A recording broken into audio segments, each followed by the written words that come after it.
ঘুটঘুটে অন্ধকার। চাঁদের আলোয় আবছা একটা ছায়ামূর্তি টলমলো পায়ে এগিয়ে চলেছে সামনের দিকে। আকাশে আজ পূর্ণিমার চাঁদ উঠেছে। মাঝে মাঝে রাত চড়া পাখিদের ডাক ভেসে আসছে।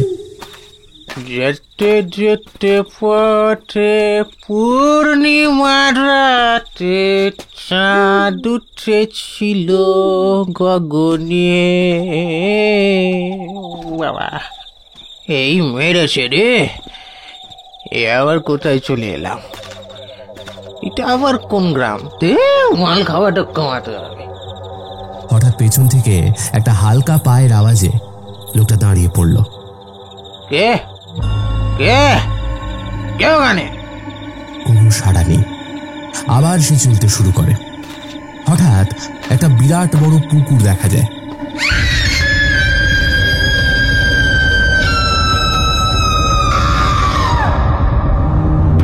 সেটা দেখেই লোকটা চমকে ওঠে, প্রচন্ড ভয় পেয়ে যায়। তারপর পেছন ফিরে ছুটতে শুরু করে, কিন্তু ততক্ষণে অনেক দেরি হয়ে গেছে। একটা হাত তার পা ধরে টানতে শুরু করে। বাঁচাও বাঁচাও, আমাকে বাঁচাও, কে আছো?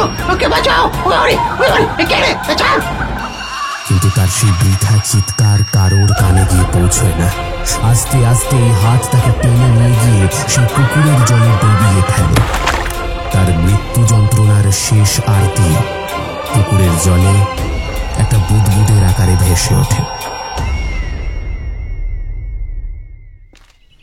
সকালবেলায় টিউশন পড়িয়ে বাড়ি ফিরছিল সায়ন্তন। রাস্তার মোড়ের মাথায় একটা জটলা দেখে অবাক হয়। কৌতূহলী সায়ন্তন এগিয়ে যায় সেই জটলার দিকে। ভনুল কাকা, ভনুল কাকা, ও ভনুল কাকা, বলছি কি হয়েছে গো? সবাই এত জটলা করছে কেন? কিছু কি হয়েছে? ভিড়ের মধ্যে থেকে এক জনৈক বেরিয়ে আসে। আরে শানু যে, আর বলিস নে বাপ, মকরমারির বিলে আবার একটা লাশ ভেসে উঠেছে রে। সে কি? কখন হলো এসব? আরে ওই মদনকে চিনিস তো? মদন? কে বলো তো? রাজমিস্ত্রির কাজ করে যে মদন?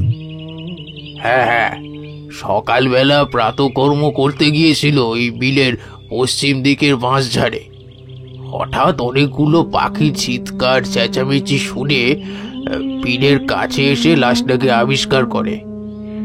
এক ঝাঁক কাক উড়ে বেড়াচ্ছিল ওই লাশটার উপর দিয়ে। বাপ রে বাপ! তা কার লাশ, কিছু বুঝতে পারলে? না রে বাপ, আগে লাশটাকে তো উদ্ধার করি, তারপরে তো। কেউ তো জলে নামতেই চাইছে না। অনেক আলাপ আলোচনার পর গ্রামের বেশ কয়েকজন মিলে জলে নামার সিদ্ধান্ত নিল। সায়ন্তন শুনেছিল এই বিল অভিশপ্ত। এত বড় বিলে কোনো প্রাণের অস্তিত্ব নেই। মাছ তো দূরের কথা, কোনো পোকামাকড় এমনকি গাছপালা অবধি চোখে পড়ে না। দূরের বিলের ধারের বটগাছটার কাছে কেমন অন্ধকার হয়ে আছে। হঠাৎ গাটা শিরশির করে উঠল। দূরের ওই বটগাছটা তাকে বড়ই ডাকছে। সায়ন্তন, সায়ন্তন। সায়ন্তন ঘাড় ঘুরিয়ে এদিক ওদিক তাকিয়েও সেরকম কাউকে দেখতে পেল না। হঠাৎ মনে হলো আওয়াজটা ওই বট গাছের কাছ থেকেই আসছে। সেদিন পায়ে এগিয়ে চলল সেই বট গাছের দিকে। হঠাৎ পেছন থেকে ভন্ডুল কাকা চিৎকার করে উঠল। আরে ওই দেখো, আবার ওদিকে যাচ্ছিস কেন রে? সায়ন্তনের চটকা ভাঙল। তাই তো, ও কি ভেবে ওই বট গাছের দিকে এগোচ্ছিল। ততক্ষণে গ্রামের লোকেরা সেই বিলের জলে নেমে লাশটাকে তুলে ডাঙায় নিয়ে এসেছে। সায়ন্তনের এমনি এসব দেখলে গাটা শিরশির করে, তাই আর লাশটার দিকে ফিরেও চাইল না। হঠাৎ একটা গন্ধে তোর গাটা গুলিয়ে উঠল না? বড্ড অস্বস্তি হতে লাগলো। মনে হলো এক্ষুনি বমি করে ফেলবো। আর ওখানে বেশিক্ষণ দাঁড়াতে পারল না। হাঁটা লাগালো তার বাড়ির উদ্দেশ্যে। বাড়ি ফিরে দেখলো তার বাবা আরাম কেদারায় রোদে গায়ে এলিয়ে বসে খবরের কাগজ পড়ছে। কিরে, পড়ানো হলো? হ্যাঁ গো। আচ্ছা বাবা, জানো তো আজকে আবার ওই বিলে লাশ পাওয়া গেছে। হঠাৎ বাবার মুখটা গম্ভীর হয়ে গেল। সে কি রে, আবার শুরু হলো? গোটা গ্রামটা ছাড়খাড় করে দিল ওই অভিশপ্ত বিল। আচ্ছা বাবা, ওই বিলটার নাম মরকমারির বিল কেন গো? কারণ ওই বিলের সাথে জড়িয়ে রয়েছে এক অভিশপ্ত ইতিহাস। কি ইতিহাস? বাবা একটা দীর্ঘশ্বাস ফেলে বলা শুরু করলো। আজ থেকে বহু বছর আগের ঘটনা। সেই সময় এই গ্রামের জমিদার ছিলেন ত্রিদিবেন্দ্র নারায়ণ বন্দ্যোপাধ্যায়, যাকে বলে একদম জাঁদরেল জমিদার। তার ভয়ে বাঘে গরুতে এক ঘাটে জল খেত। ওই মরকমারির বিল তো এই জমিদারেরই ছিল। সেই সময় এই জায়গায় ছিল ভয়ঙ্কর ডাকাতের উপদ্রব। ডাকাতের ভয়ে ব্রিটিশ ইস্ট ইন্ডিয়া কোম্পানির পুলিশও এই অংশে পা মারাতো না। সিধু ডাকাতের নাম শুনেছিস তো? তো সেই সিধু ছিল এই অঞ্চলের ত্রাস। ডাকাতি করবার 1 মাস আগে সে সাবধানবাণী চিঠি মারফত দিয়ে আসতো। কখনো সেই ডাকাত তার কথার খেলাপ করতো না। যেমন চতুর ছিল তেমনই নৃশংস ছিল। বাচ্চা থেকে বুড়ো কেউ তার হাত থেকে নিস্তার পেত না। যে বাড়িতে সে ডাকাতি করবে ঠিক করতো, সেই বাড়ি ছাড়খাড় করে দিত। তবে জমিদার ত্রিদিবেন্দ্র নারায়ণ কিন্তু এই ডাকাতকে একদম ভয় পেতেন না। জমিদারের বিশেষ লেঠেল বাহিনী ছিল এই ডাকাতকে প্রতিহত করবার জন্য। জমিদারের দাপটে সিধু ডাকাত এই গ্রামে তেমন পা মারাতো না। তবে তাদের দুজনের মধ্যে রেষারেষি চলতেই থাকত। একদিন সিধু ডাকাতের সাবধান বাণী এসে পৌঁছলো স্বয়ং জমিদারের বাড়িতে। গোটা গ্রাম চমকে উঠেছিল সেবার। 1 মাস পেরিয়ে গেল, স্বয়ং সিধু ডাকাত জমিদার বাড়িতে ডাকাতি করবে। 1 মাস পেরিয়ে গেল। দিনটা ছিল অমাবস্যা। হিসেব মতো সেই দিনই সিধু ডাকাতের আসবার কথা। জমিদার মশাই তার লেঠেল বাহিনী নিয়ে তৈরি ছিলেন তার প্রাসাদ বাড়িতে। ঠিক মধ্যরাতে অন্ধকার চিরে সিধু ডাকাতের দল হাড়ে রেড়ে ধ্বনি তুলে প্রবেশ করলো গ্রামের সীমানায়। আমাদের বা স্বয়ং জমিদার মশাইয়েরও সিধু ডাকাতের বাহিনী সম্বন্ধে কোনো আন্দাজ ছিল না। সবাই ভেবেছিল সিধু ডাকাতের দল আর কত বড়ই বা হবে, জমিদারের 40টা লেঠেলের সামনে তারা আর পারে নাকি। কিন্তু তাদের ভুল ভাঙল যখন সিধু ডাকাতের সশস্ত্র বাহিনী প্রবেশ করলো জমিদার বাড়িতে। প্রায় কয়েকশো সশস্ত্র ডাকাত ঘিরে ধরেছিল জমিদার বাড়িটাকে। 40টা লেঠেল থোড়াই পারবে সেই কয়েকশো সশস্ত্র ডাকাতের সাথে যুদ্ধ করতে। জানিস তো, সেদিন একটা গ্রামবাসীও জমিদার বাবুকে সাহায্য করতে এগিয়ে আসেনি। তাদেরই বা দোষ দিই কি করে? ডাকাতদের হুঙ্কারে গোটা গ্রাম যেন কেঁপে কেঁপে উঠছিল।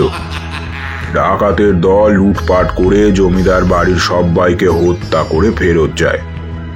বাচ্চা থেকে বুড়ো, মেয়ে থেকে বউ, কেউই রেহাই পায়নি তার থেকে। জমিদার মশাই জিততে পারবেন না বুঝতে পেরে তার বংশের একমাত্র বাতি, তার 1 বছরের পৌত্রকে নিয়ে পালিয়ে যান সেখান থেকে। কিন্তু শেষ রক্ষা তিনি করতে পারেননি। ডাকাতের দল জমিদার মশাইকেও নৃশংসভাবে হত্যা করে। যদিও তার পৌত্রের কি হয়েছিল তা আজ অবধি জানা যায়নি। পরদিন ভোরবেলা সমস্ত গ্রামের সামনে ডাকাতের দল উল্লাস নৃত্য করতে করতে গ্রাম ছেড়ে চলে যায়। যদিও তার আগে সমস্ত মৃতদেহ ফেলে দিয়ে যায় ওই বিলের জলে, আর গোটা জমিদার বাড়িতে আগুন লাগিয়ে দিয়ে যায়। সেই আগুন 2 দিন ধরে জ্বলেছিল, কেউ তাদের আটকাতে পারেনি।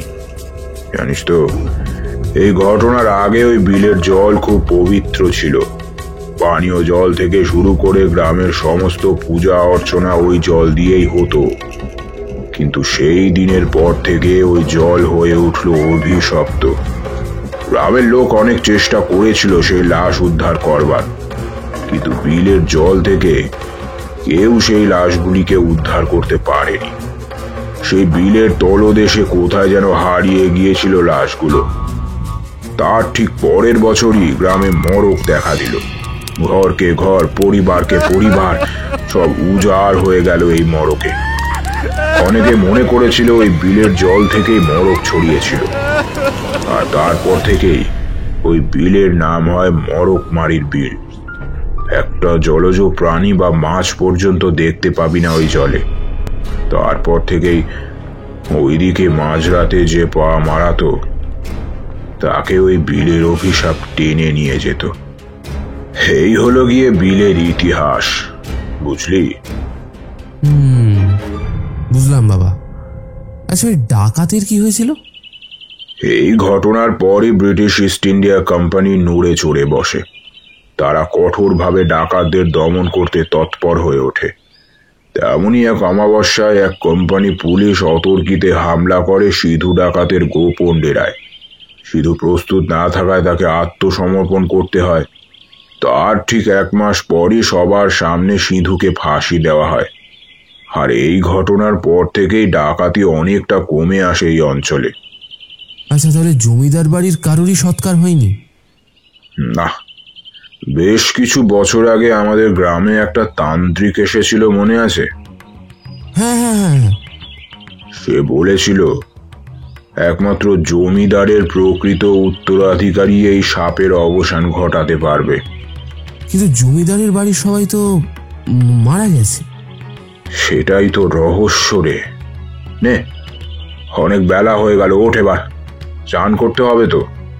বাবার কথায় হঠাৎ ঘোরটা কেটে যায় সায়ন্তনের। এতক্ষণ সিধু ডাকাত, জমিদার আর তার মর্মান্তিক পরিণতির কথা শুনে কেমন যেন আচ্ছন্ন হয়ে গিয়েছিল। বাবার কথায় মটকা ভাঙে, উঠে চান করতে চলে যায়। রাতে ঘুমোতে যাওয়া অবধি একটাবারও বাবার বলা কথাগুলো মাথা থেকে বের করতে পারছিল না সায়ন্তন। বুকের মধ্যে একটা চাপা দীর্ঘশ্বাস জমে আছে যেন। কিছুতেই ঘুম আসছে না। বারবার এপাশ ওপাশ করেও নিদ্রা দেবীকে আহ্বান জানাতে পারছিল না সে। জানলা দিয়ে বাইরের দিকে তাকিয়ে চাপা অন্ধকার দেখে হঠাৎ মনে পড়ল, আজ তো অমাবস্যা। জমিদার বাড়ির কথা ভাবতে ভাবতেই কখন যেন তন্দ্রা মতো এসে গিয়েছিল তার। হঠাৎ ঘুম ভাঙল একটা চাপা আওয়াজে। কেউ যেন তার নাম ধরে ডাকছে, সায়ন্তন, সায়ন্তন। তারপর পায়ে চটি গলিয়েই দরজা খুলে বেরিয়ে পড়ল। হঠাৎ একটা রাতচরা পাখির কর্কশ আওয়াজে চটকাটা ভেঙে গেল, আর সঙ্গে সঙ্গে চমকে উঠল। এ কি? সে তো সেই কুখ্যাত বিলের সামনে এসে পৌঁছেছে।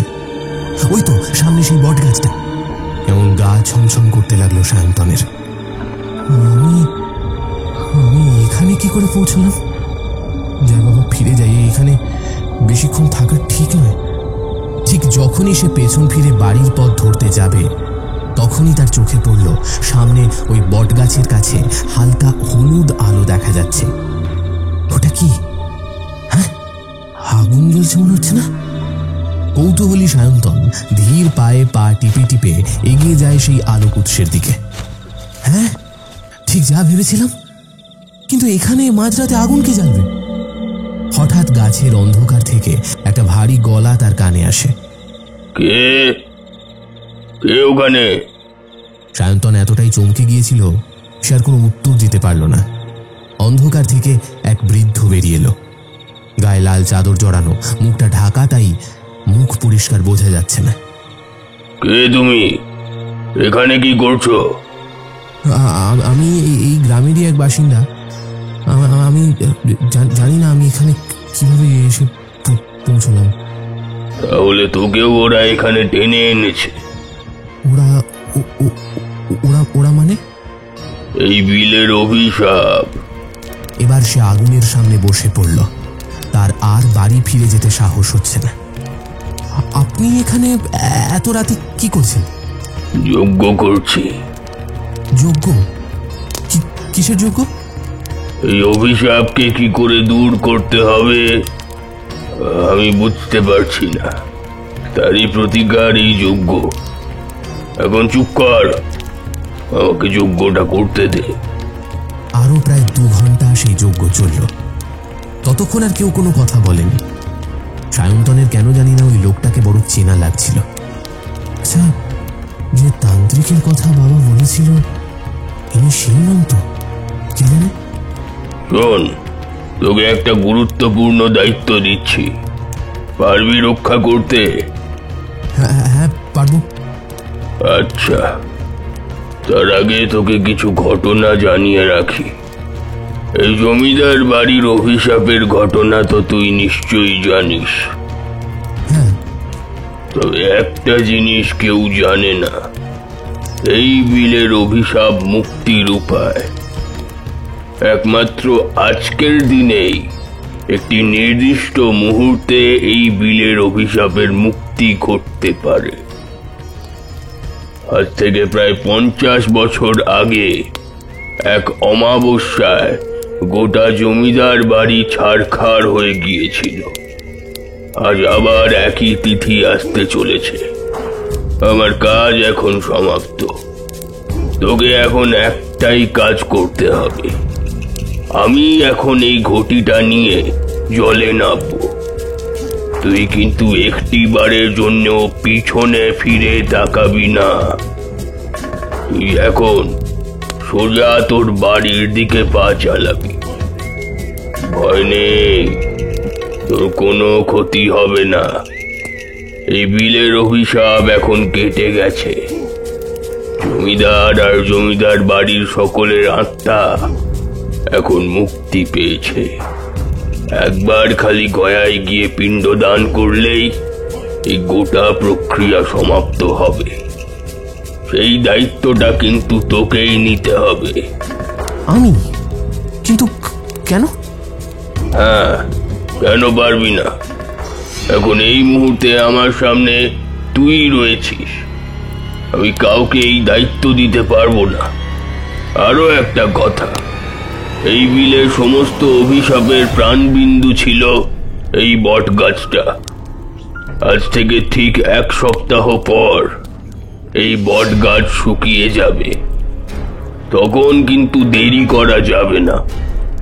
এই বট গাছটাকে তখন সমূলে উপড়ে ফেলতে হবে। তবেই এই অভিশাপের সম্পূর্ণ মুক্তি ঘটবে। মনে থাকবে? এই বলে সেই তান্ত্রিক সেই ঘটি নিয়ে বিলের উদ্দেশ্যে পা বাড়ান, আর সায়ন্তনও সঙ্গে সঙ্গে সেখান থেকে উঠে পড়ে পেছন দিকে না তাকিয়ে তার বাড়ির উদ্দেশ্যে হাঁটা লাগায়। কয়েকদিন পরের ঘটনা। সেই তান্ত্রিকের কথা মতো ওই বিলে আর কোনো দুর্ঘটনা ঘটেনি। হিসাব মতো 1 সপ্তাহ পরেই সেই বটগাছটা শুকিয়ে গেছে। সায়ন্তন গয়ায় গিয়ে জমিদার আর বাকি সকলের নামে পিণ্ডদান করে এসেছে। খালি একটা বিষয় তার খটকা লেগেছে। পিণ্ডদান তো একমাত্র বংশধরেরই করা উচিত, তাহলে আমি পিণ্ডদান করলে আত্মার মুক্তি ঘটবে কি করে? যদিও এই প্রশ্নের কোনো উত্তর সে পায়নি। বাড়ি ফিরে এক নিদারুণ সংবাদ পায় সে। তার গয়ায় পিণ্ডদান করাকালীন নিউমোনিয়ায় আক্রান্ত হয়ে মারা গেছেন তার বাবা। আমি তাহলে বাবাকে শেষবারের মতো দেখতেও পেলাম না। ওই কথা যে জমে আছে তার সাথে। সেদিন অন্যমনস্ক হয়ে বাবার দেরাজটা ঘাঁটতে ঘাঁটতে চমকে ওঠে সে। একটা লাল কাপড়, খুব চেনা চেনা লাগছে, কোথায় দেখেছি। পেছন থেকে ঠাকুরদার গলা শুনতে পেয়ে চমকে ওঠে। এই কাপড়খানাতেই তোর বাবাকে আমি কুড়িয়ে পেয়েছিলাম। কুড়িয়ে পেয়েছিলে মানে? তোকে জানানো হয়নি, আসলে তোর বাবা আমার নিজের সন্তান নয়। আজ থেকে বহু বছর আগে আমাদের গ্রামের যে দুর্গা মন্দিরটা আছে, ওখানে তাকে কুড়িয়ে পেয়েছিলাম। এই কথাটা কিন্তু আর কাউকে বলিস না। এটা একমাত্র তোর বাবা জানতেন, আর এখন তুই জানিস।